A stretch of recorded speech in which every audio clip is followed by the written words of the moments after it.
Good morning to all the students of DLED second year, session 2018 to 2020, S6, Unit 2. Topic is strategy of learning language skills. Lecture 10. The question is, what do you mean by syllable, stress, intonation and rhythm? Give suitable example for each.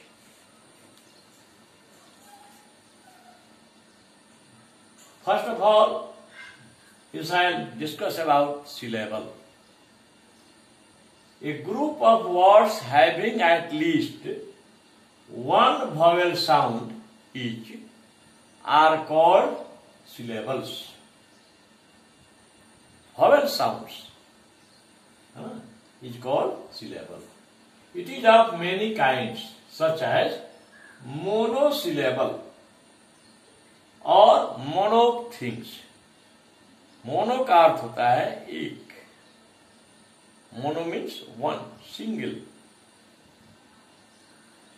The words having only one vowel sound is called monosyllable or monophthong, such as cat, hot, put, sheep, but, etc. In these words, we are observing that they have only one vowel sound. So, these are called monosyllable or monophthongs. Next, bisyllables. Bi means two. Or diphthongs. The words having two syllables. जिन शब्दों में दो vowel sounds होते हैं उनको bisyllables कहते हैं. Such as चेया, चेया, ए और ओ. चेया पहले है ए तब है ओ. इसमें क्या हो गया? दो vowel sound आ गया. उसी तरह लाइट, ला ई, लाइट हो गया. दो vowel साउंड है. टी अ, ई और अ यहां पर है. वैसे ही है शेया, शे ए है अ, ए और अ यहां पर. जैसा पुआ, उ अ, पुआ. इस तरह से है स्काई, यस काई. आधा और उधर है का. यस्काई, यस्काई में आ जोड़ ई आ रहा है. यस्काई. वैसे हाउ, हा आ जोड़ वो, हाउ होगा. In these words we are finding that these words have two syllables, two vowel sounds. Next, trisyllables. Tri means तीन. जिन वर्ड्स में तीन vowel sounds हो उनको trisyllables कहते हैं. उसी से बनता है ट्रायंगल.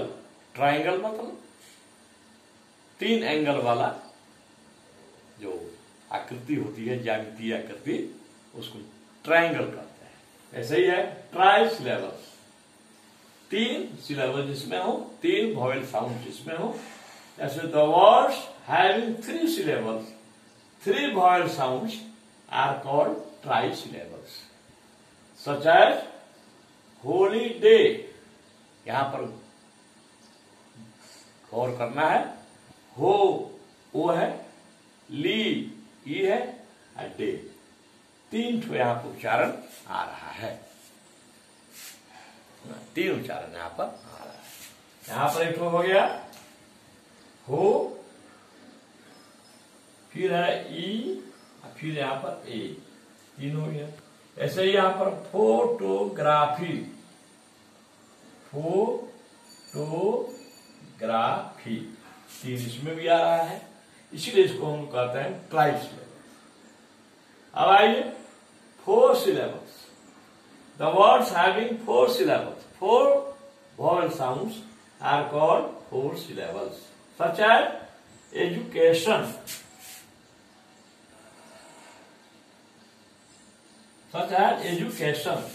गौर कीजिए यहां पर एजू, ऊ है यहां पर ए,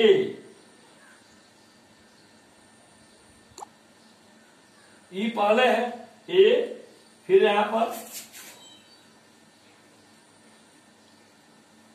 एजू, एजू के स, यहां पर 4 सिलेबल है। ऐसे ही है प्रोनाउंसिएशन, प्रो न सी ए, 4 इसमें भी हो रहा है, इसीलिए इसको कहते हैं 4 syllables।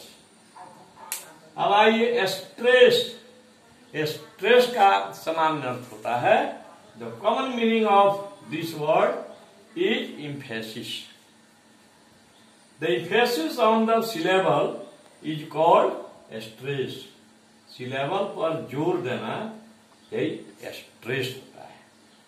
जैसे if we make a sound with more energy, the sound comes out with force. यदि हम अधिक शक्ति के साथ साउंड देते हैं तो हमारा साउंड जो है वह फोर्स के साथ निकलता है।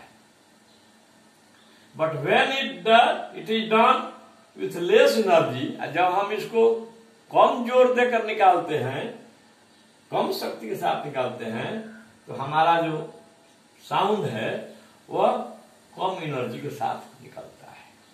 For example, there are 2 tables, column A, column B.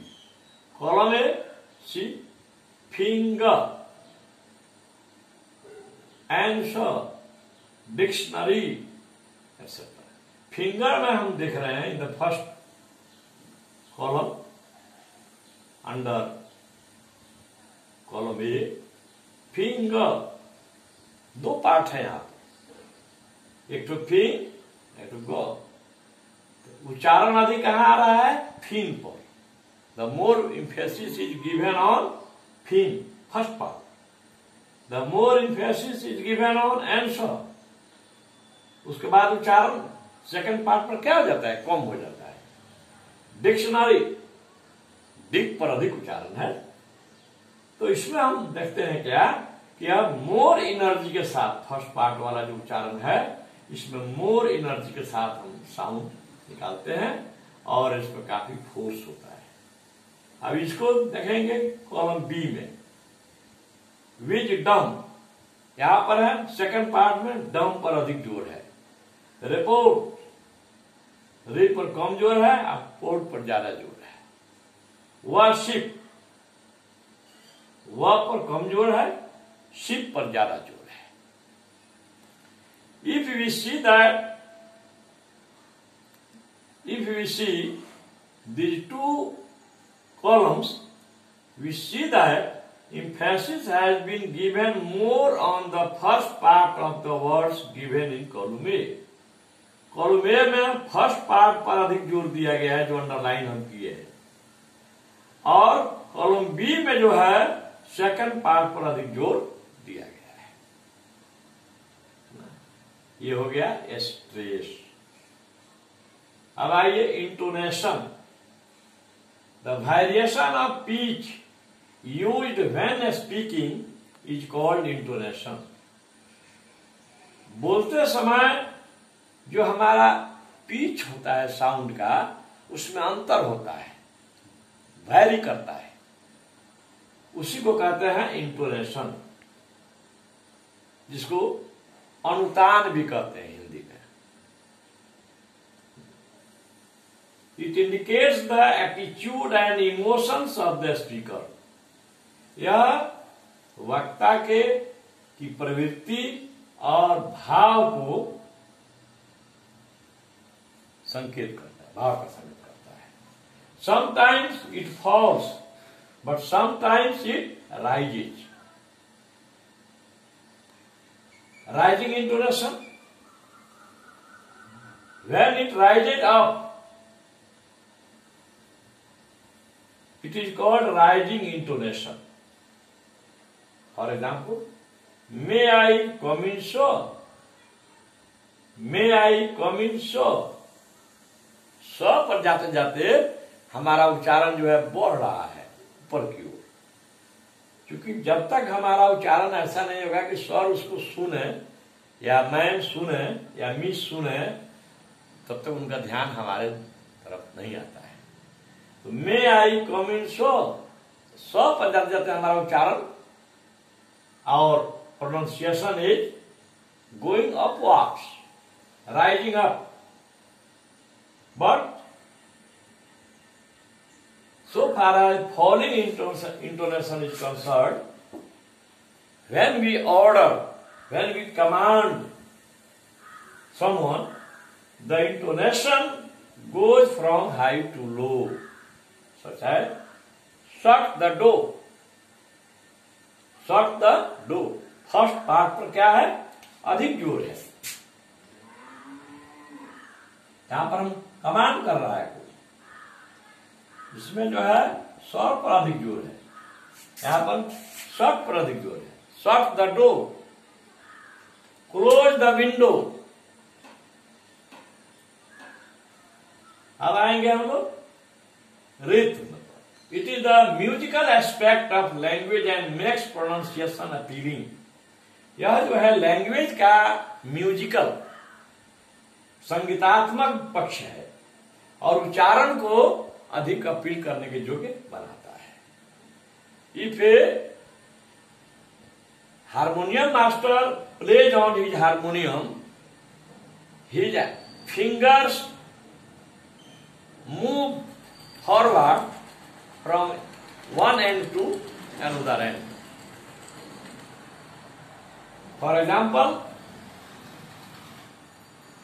Jack and Jill went up the hill.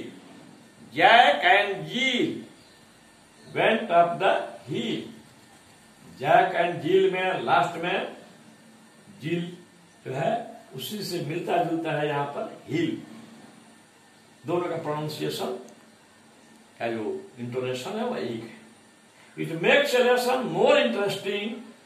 यह लेसन को अधिक आकर्षक बनाता है एंड रिमूव्स मेंटल फैटिग। और हमारा जो मानसिक थकावट होता है उसको दूर करता है।